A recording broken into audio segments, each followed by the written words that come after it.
तो यहाँ पर मैंने लाइनिंग को 2 लेयर में बिछा लिया है। तो अब यहाँ पे ध्यान से देख लें कि हमें निशान कैसे लगाने हैं। सबसे पहले हम ऊपर की तरफ एक सीधी लाइन खींचेंगे।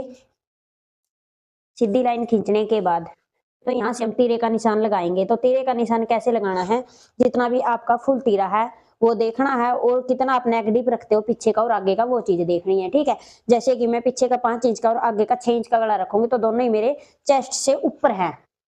अगर चेस्ट से नीचे है तो आपको फुल शोल्डर में से 3 इंच माइनस करना है। अगर चेस्ट से ऊपर है तो 1 इंच माइनस करना है फुल तीरे में से। ठीक है, अब मेरा तीरा है यहाँ पे 13 इंच का, तो मेरे नेक है ना जो मैं छोटे है तो मैं 1 इंच ही माइनस करूंगी तो होगा 12 इंच। 12 इंच में 2 सूत सिलाई के लिए ऐड कर लेंगे हम। ठीक है, ऐसे। अब यहां से हम डाउन करेंगे 1.25 इंच, आधे इंच से 2 लाइन ऊपर, और यहाँ पे गले की चौड़ाई का निशान लगा लेंगे। तो मैं गले की जो चौड़ाई है वो 2.5 इंच रखूंगी। आप 3 रखते हो तो 3 पे लगाए, तो 2.5 रखे तो 2.5 पे लगाए। अब यहां से इस निशान को हम ऐसे तिरछा मिला देंगे, ऐसे तिरछा मिलाने के बाद यहाँ से अब हम आर्म होल का निशान लगाएंगे। आर्म होल का निशान कैसे लगाना है, या तो आप ये कर सकते हो, अगर लूज डालते हो तो जितना आपने तीरा लिया है उसमें प्लस से 1 इंच करें। ठीक है, और नहीं आप एक ये कर सकते हो जितनी भी आपकी चेस्ट है। ठीक है, जैसे कि मेरी चेस्ट है इसमें 31 इंच, तो 31 को मैं भाग करूंगी 6 से, तो जितना भी आएगा, अगर छोटा है तो गला उसमें प्लस 1 इंच करना है, अगर आप डीप बनाते हो तो प्लस ½ इंच करना है, तो उतना आप आर्म होल का निशान लगा ले। ठीक है, और नहीं तो ये तरीका भी सही है जितना मैंने बताया। यहाँ पे डीप गला है तो जितना आपने तीरा लिया उसमें प्लस ½ इंच करना है, अगर छोटा गला है तो प्लस 1 इंच करना है। जैसे ये देखिए मैं आपको समझाती हूँ। मैंने यहाँ पे मान ले तीरा लिया है 6 इंच का, तो मेरा छोटा गला तो मैं यहाँ पे लूंगी 7 इंच।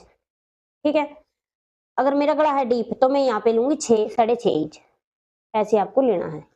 तो अब ये निशान कैसे लगाना है, वो निशान जो हमें डाउन कर दिया ना उसके नीचे से लगाना है छोटे गले में।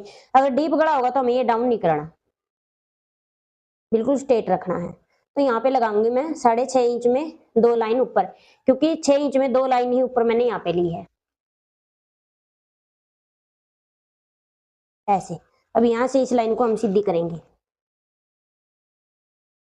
ऐसे सीधी करने के बाद अब इसकी लंबाई का निशान लगाएंगे पहले हम कुर्ती की। तो कुर्ती की लंबाई कहाँ से लेनी है, या तो जहां से हमें नेक की चौड़ाई ली है, या फिर जो हमें ये डाउन किया है यहाँ से इसके सेंटर में एक निशान लगाना है, और यहाँ से आप कुर्ती की लंबाई ले, ऐसे। उससे क्या होगा, आपकी लेंथ है जो छोटी नहीं होगी। तो यहाँ पे मैंने लंबाई है जो रखनी है इसमें 37 इंच, तो मैं एक निशान 37 इंच पे लगा लूंगी, और यहाँ पर इस निशान को मैं सीधा कर दूंगी, ऐसे। लाइनिंग में हमें मार्जिन कुछ नहीं लेना है। ठीक है, अब यही से ही जहां से हमें लंबाई ली है तो यही से हम अपने हिप का निशान लगा लेंगे, जहां तक हमें चाक ओपन रखने हैं। तो यहाँ पर मैंने रखने हैं 20 इंच, तो मैं 1 इंच प्लस करके लूंगी, 21 इंच पे ये निशान लगा दूंगी, और इस निशान को भी हम सीधा करेंगे, ऐसे।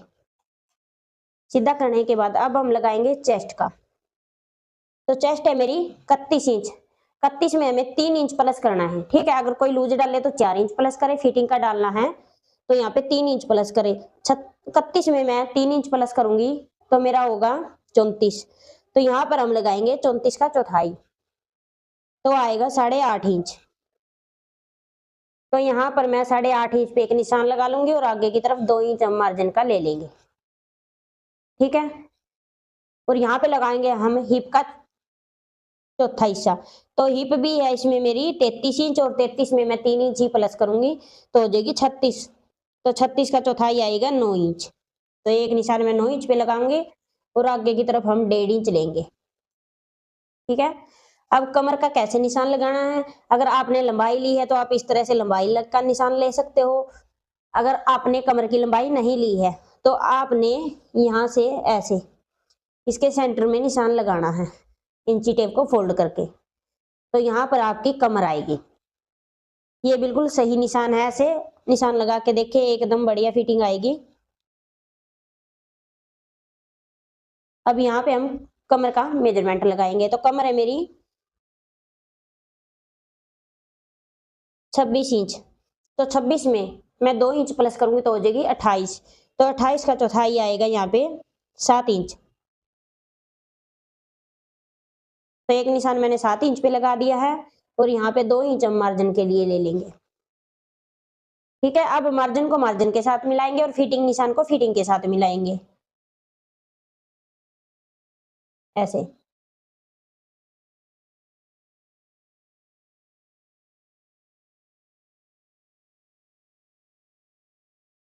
ऐसे मिलाने के बाद कमर पे आपको हल्की सी गुड़ाई दे देनी है ऐसे। ठीक है, ऐसे चोंच नहीं बनी रखनी है, उससे फिटिंग अच्छी नहीं बैठेगी, ऐसे गुड़ाई देनी है।